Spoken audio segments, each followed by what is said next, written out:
YouTube, we are back. WeeklyVee, NFT.NYC week. I think this is loaded. I hope you enjoy it. I miss you all tremendously. If you do not love losing, you lost.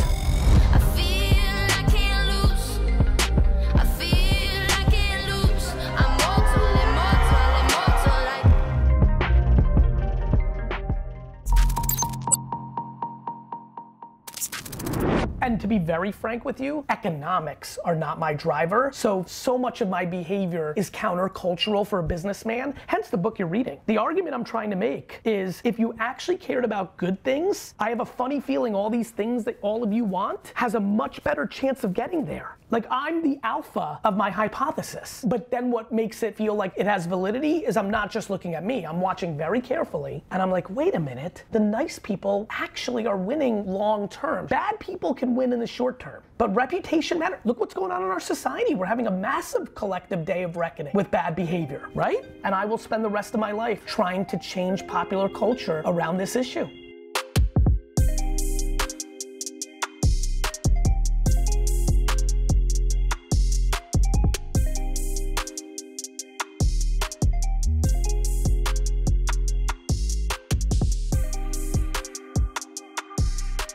I think the number one line on a Bill of Rights of a leader is you must eliminate fear from your team. It's why kind candor really fucked with me. When it got clear as fuck that my inability to be candorous to people actually created fear in my companies because people didn't know if they would get fired out of nowhere, it was the lowest point of my professional career because I realized I had failed in my ambition to eliminate fear. I should have never well listen, that's unfair.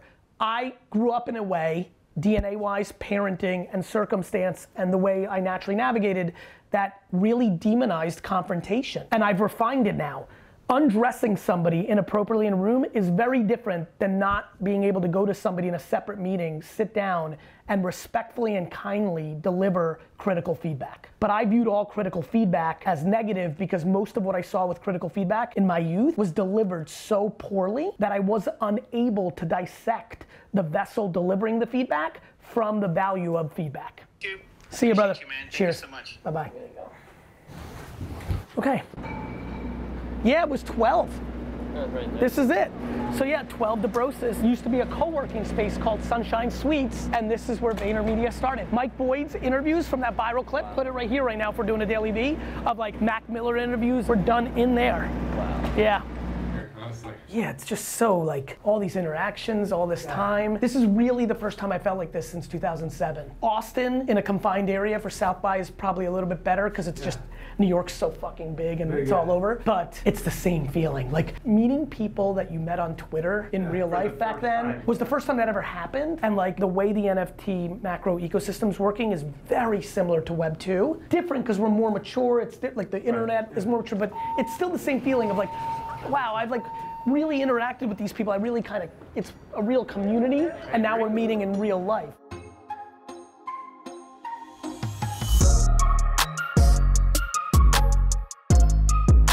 This 1979. It's almost mid. There's a little like ding. This is for me? Yes. I'm gonna put this on my shelf. Yeah, that's what I wanted to hear, Gary. D-Rock, make sure I do that.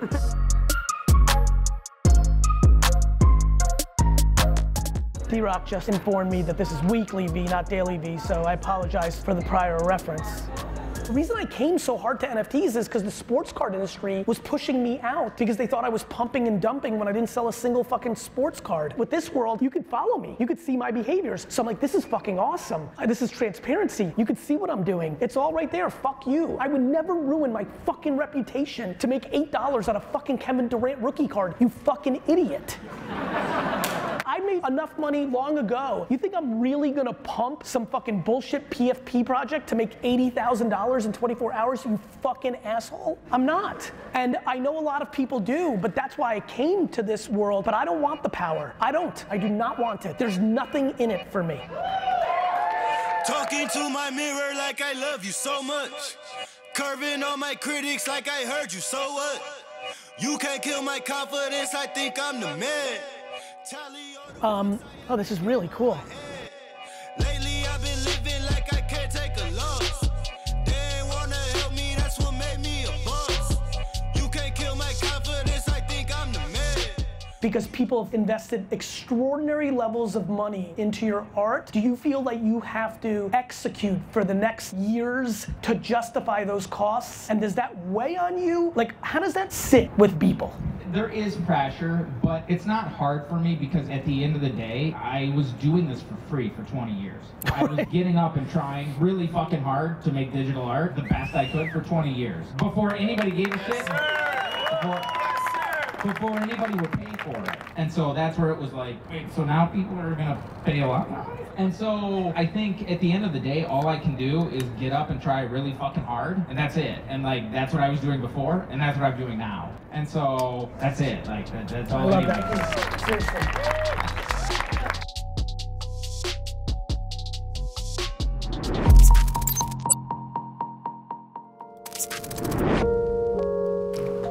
My old friend. You look exactly the same. That's not true, but it's great to see you. Backstage NFT.NYC. I have cream in my coffee today. You have cream in your pocket? And coffee. Oh, and coffee. Shit got very weird.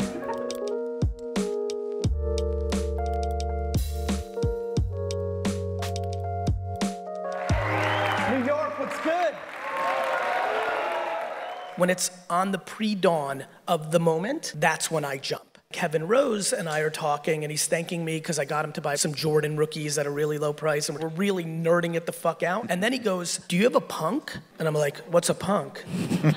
And he dropped 3 minutes on CryptoPunks. I had to run because the family something. And then that night started a 45 to 75 hour journey over a 1 week period where I consumed everything about CryptoPunks. And by mid-January, I decided that I was gonna buy a lot of them. At that point, because of what I was already doing, I had felt we were close to the time. So you felt December last year was the pre-dawn? Yes. And then you went all in? All in. What about a couple of questions from the audience, and then we'll move on. Gary, what's up? Tomorrow I'm going to be minting a Crypto New Yorker, and I nominated you to join our community. The community voted, and you won. If you're free, I would love to bring you. What time? 3? Wow. Don't clap. It's highly unlikely.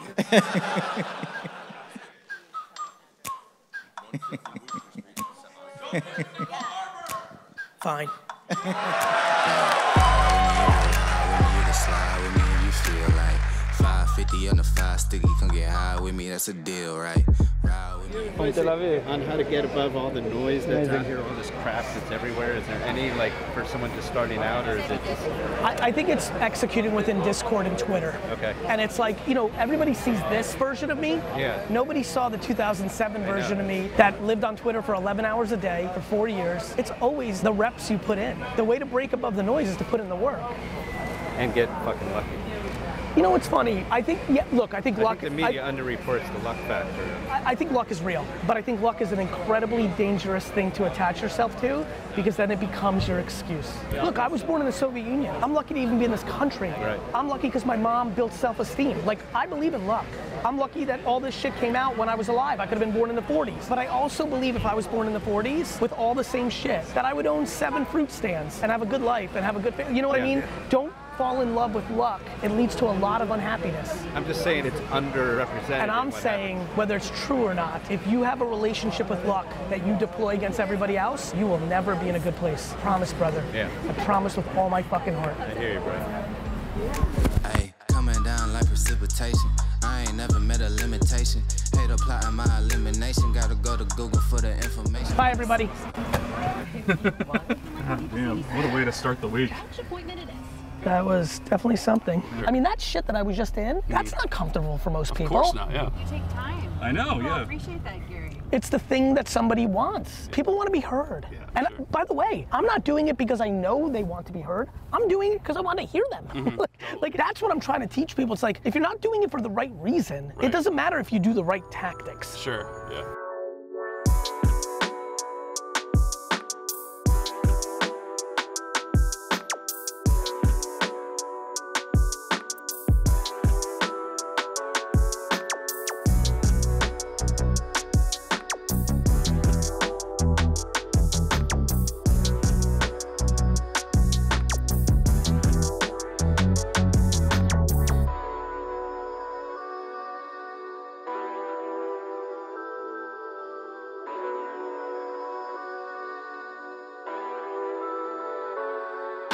I'm like spending more time on diverse artists and projects than the other stuff. That's what I can do about it. And I'm like, I'm not gonna preach people into doing shit about it, because I've come to learn at my older age, that shit doesn't work. That makes you feel better. The only thing I can worry about is what I do. And I have a platform where enough people watch that it may have some collateral, but like, we have to take our own fucking responsibilities. And I wanna put real effort, time, and money to just give what the reality is, which is how do you put people on second base? Yeah.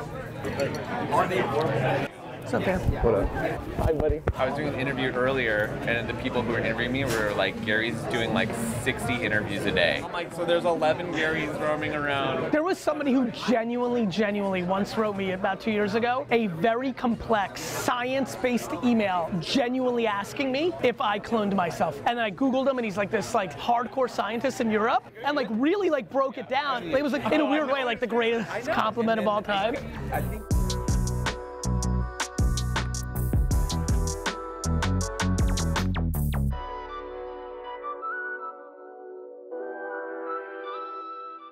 I have a lot of love for a lot of you that we haven't interacted with, that I know, and obviously extra love for the people I have interacted with. I just want to thank you, and more importantly, I just want to thank Avery, who runs Vayner NFT and is a major partner of mine as we embark in this new world. She's just somebody I really admire and I think should be recognized. So Avery, I'm glad you're here.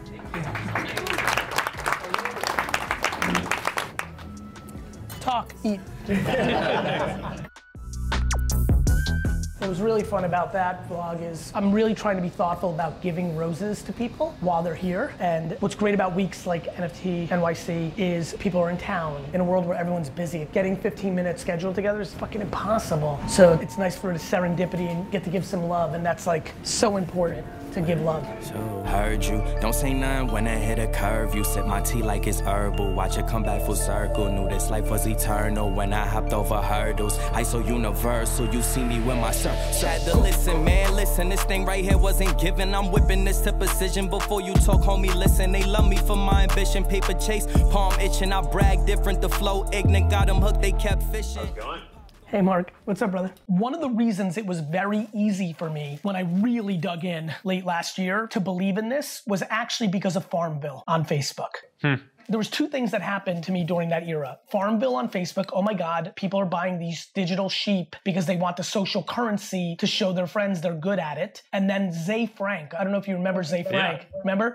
Zay Frank, who's one of the first video bloggers, he had people buy virtual ducks as little tip jars and have their name hover over it. And those were the first times I was like, oh my God, people are gonna buy virtual things, virtual currency. In my book, Thank You Economy, I talk a lot about virtual currency in 2010-11. Was it natural for you to believe in what's happening right now with NFTs because of the things like Farmville that happened on your platform? You know, I hadn't really thought before you raised it about, you know, some of the early Farmville experiences or some of the stuff from a decade ago. But I think you're right that there is a clear through line, right? Both between the kind of social interactions that people have and the types of commerce. And, you know, obviously there's more technology now that can make it more interoperable and that can, you know, give people more rights over the goods that they have. And, you know, on the AR and VR side, making it so people can feel a more realistic sense of connection. But I think you're right that a lot of these concepts are not fundamentally new. They're sort of the next iteration on just dynamics that are evergreen and that are just always going to be and always have been very important to people. All right, Gary. Talk to you. See ya.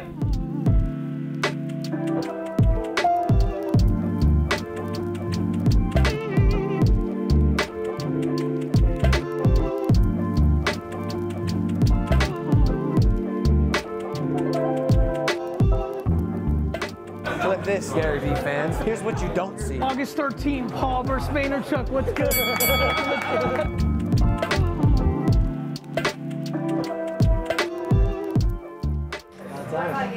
My man.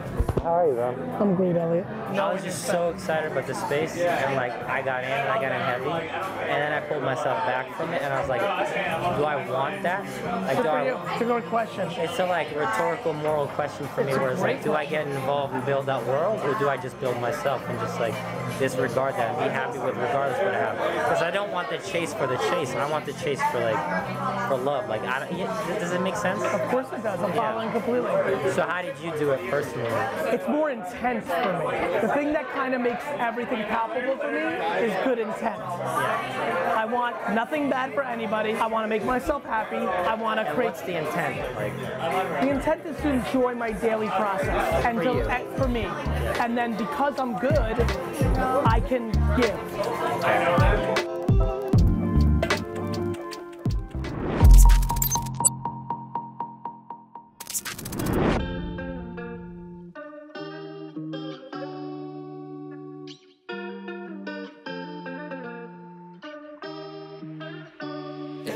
I don't wanna feel it. Yeah, this is my office. I got all my tchotchkes. A lot of this stuff was kind of like why I think the NFT thing came so natural to me. It's kind of been the way I've always saw the world. Makes a difference. One more sip and I'ma fix it. Out my body when I'm tempted. I told her one more, she and me say. I do believe there will be many NFTs given as gifts this holiday season. We all saw when like the email with like a gift card attachment from Amazon or Apple was the gift. I do think we'll see the first dozens, thousands, hundreds of people waking up Christmas morning and their friend or relative is like, hey, check your MetaMask or your OpenSea account, and boom, there's the gift. You know, 50,000 people getting an NFT this holiday is actually a remarkable feat considering pretty much nobody on earth knew what it was a year ago, but in the scheme of 330 million Americans, or whatever the number is these days, still relatively small. But I think we get together a year from today, that number is gonna be hundreds of thousands potentially. Rain coming down, but it is not purple today. Came a long way from stacking and rolling that change. And all I ever wanted was some real love. Then I iced it on my heart, I watched it build up. My bro, he stayed with Tuesday Bob to build up. And I feel on inside, don't wanna feel it. So I pour up inside my cup and I just sip till I can't feel it. I know it won't solve my problem, but I know it makes a difference. One more sip and I'ma fix it. Out my body when I'm tempted. I told her one more and she heard me say you quit.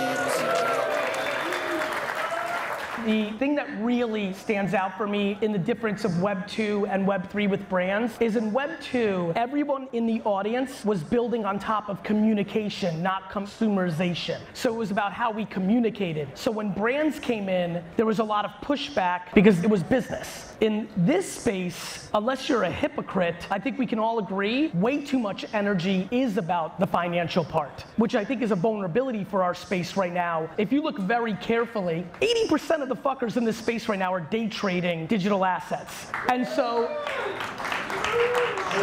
there's nothing wrong with that. I love a good garage sale. But what it does is actually gives brands subconscious more room to do things, because most people realize they're having a lot of business DNA in what they're doing as well. And if brands play it right, they can benefit from that a lot more than what happened in 06 when it was a completely different conversation.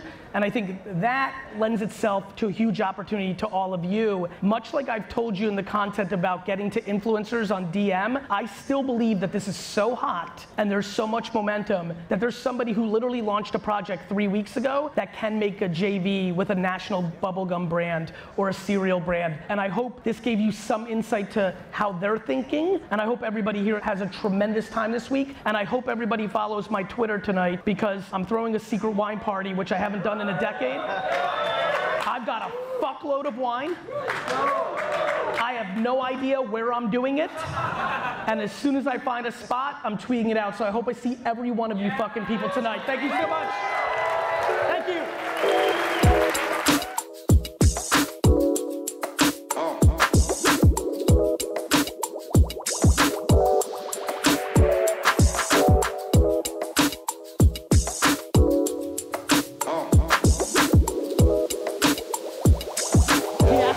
During my talk and asked me to come, and I said yes, and so I'm like, fuck, I have to now come. Yeah, I appreciate it. That's high integrity, bro. You're a fucking busy man.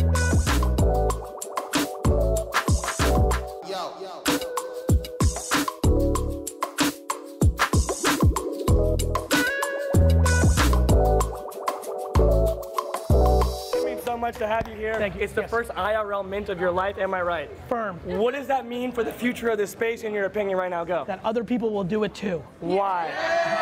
Because it makes sense, right? Because gamification of our society will happen with this infrastructure, because if you can't get this, if you don't come, well then you can't get it. Thus, people will come. What that will do is lead to organizations, whether for-profit, non-profit, and many other things, to realize that's how humans behave, and thus doing it. No different than credit card points and airline points, and the millions of other things humans done for a long time, except now, on a decentralized, authentic, transparent environment. This is fucking obvious. Figure it out. I was struggling to pay my rent. I have 2 kids, and now I'm the head of a fund that is $10 million. And it's because of you. And I'm holding, and I'm buying, and I'm doing this because of you. And Which bee friend do you have? The perfect Persian cat. Ooh, I just got goosebumps. My son clicked on the button, and it was my first ever NFT. Thank you so much for everything. I swear to God, I'm gonna repay you by sharing the love. That's what I'll be doing. That's what I'll be doing. Real pleasure.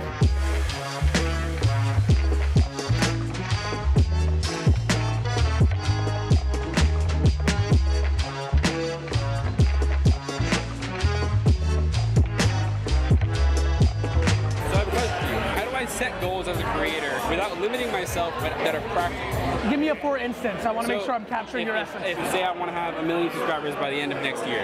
That's already a very dangerous framework, because it's an arbitrary number. Like, why not 2? Why not 750,000? To me, the way to think about that is, I'm going to do these things that I want to do, that I also think will bring value to them, and then I have to let the chips fall to where they be, whether it's 1 million, 500,000, or 4 million. Because the second you create those arbitrary goals, you become the prisoner to it. Obsessed with the numbers. You're the prisoner. You created a jail for yourself for no fucking reason, my guy. Yeah, because it's still awesome to have ambition. Of course. I have unlimited ambition. I just don't want to make it something arbitrary and fucking something that like can only cause anxiety.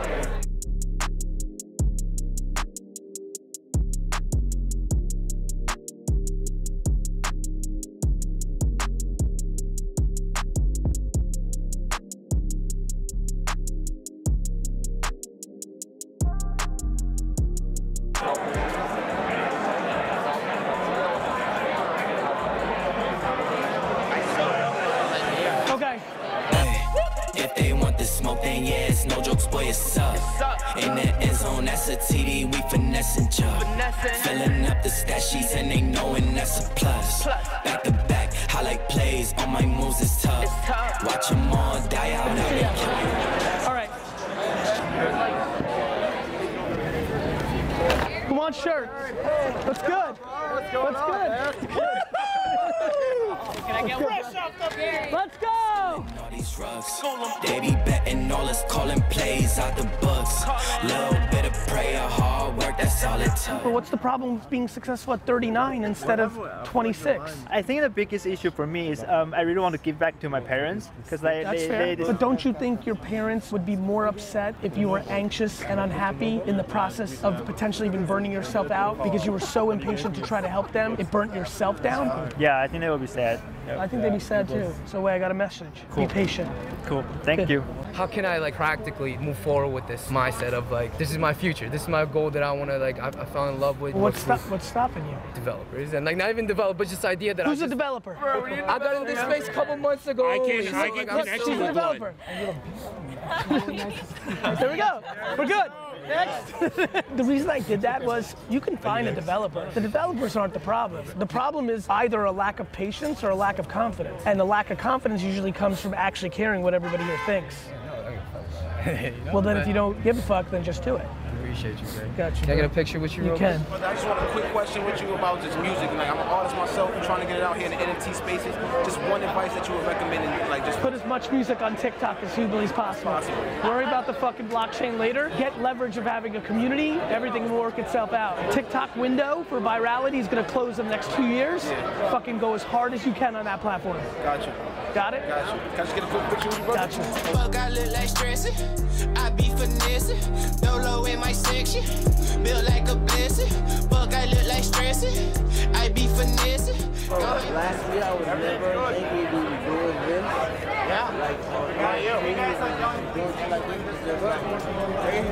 It's blue tints on my hundreds. Life been going how I want it. Big bands like a main event, already paid the rent. Feeling like winning my favorite shit, boy, I was made for this. Flex mode on gym rat, I been that young legend, oh. Thank you. Yeah, my pleasure. Anything you want to end the video? That was fucking crazy.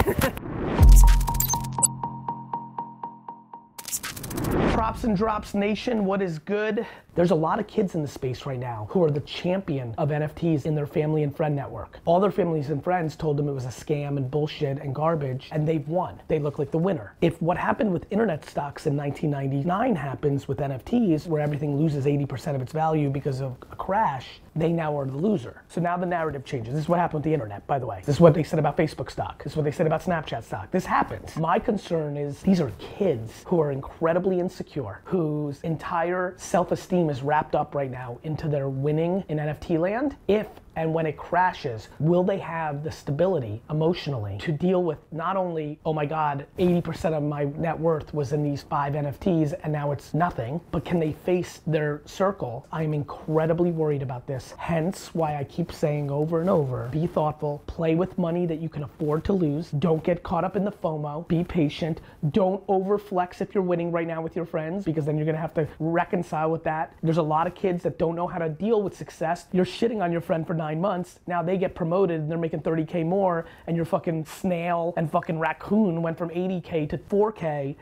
This is very fucking important talk.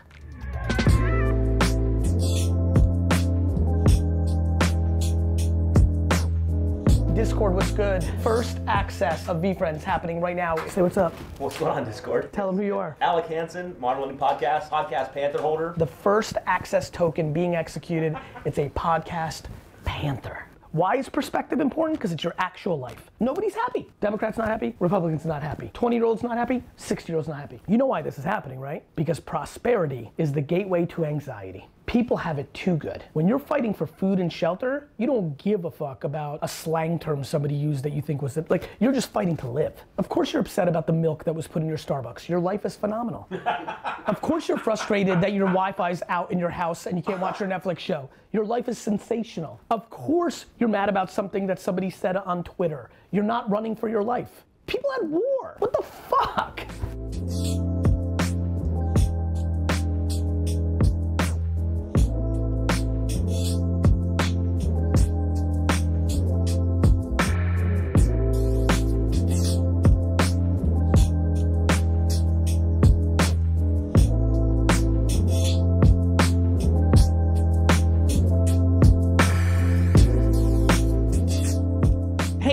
It is Gary Vaynerchuk, and this is Die Hard Dialogue, where we pick a couple of games each week and we let the diehards battle it out. One of those games is always the New York Jets game, because I am the ultimate New York Jets diehard.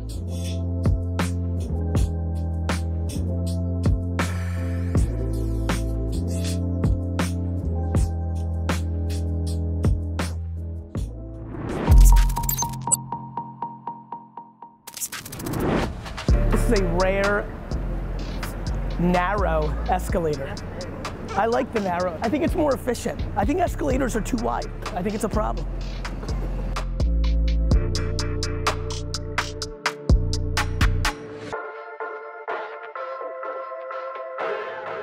There's a group of us in our age range, East Coast style. I'm 45. I've been trying to tell people I'm a baby. Look at a little kid, man. You got the best 10 years in front of you. Where are you? I didn't even realize you were 50. Coming up on 54. 36, though, mentally. Yeah. Mentally. I'm either, depending on the circumstance, 88 or 12. I'm being serious. I'm telling you, I am. I play in two very extreme realms. One, the tried and true. It is attention arbitrage. Whether it's a fucking song or whether it's TikTok, it is attention arbitrage. There is nothing else. That is the world. And then there's the humanity. Like, I genuinely believe being nice is a better business strategy than not. So there's these things that I would say are religion. They will never change. I'll be 90 on stage and being like, I'm telling you, billboards on the moon, that's the fucking action, because that's where the new attention is. So that's the 88-year-old. The 12-year-old thing is the tactics. Like the actual details of how to win on TikTok. Like when me and D-Rock just went up the escalator and I did something and I turned to him and said, that will do well on TikTok. That's like a skill of the moment. So that's what I do, the macro and the micro.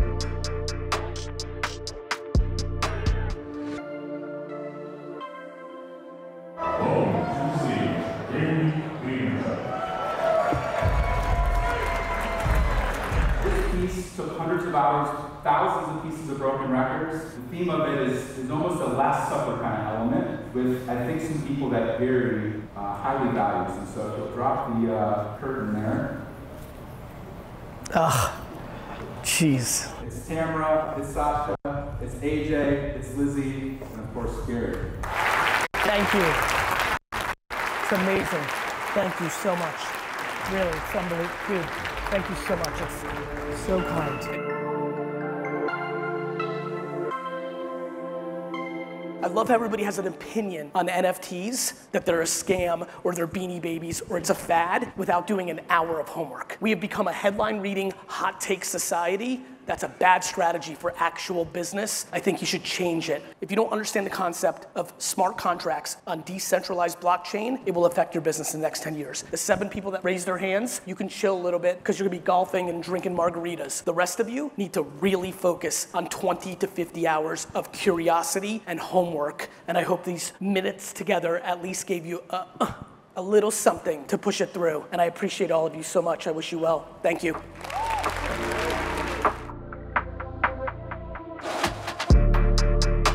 Hi, Megan. I just want to tell you changed my life. I called off my wedding because of you.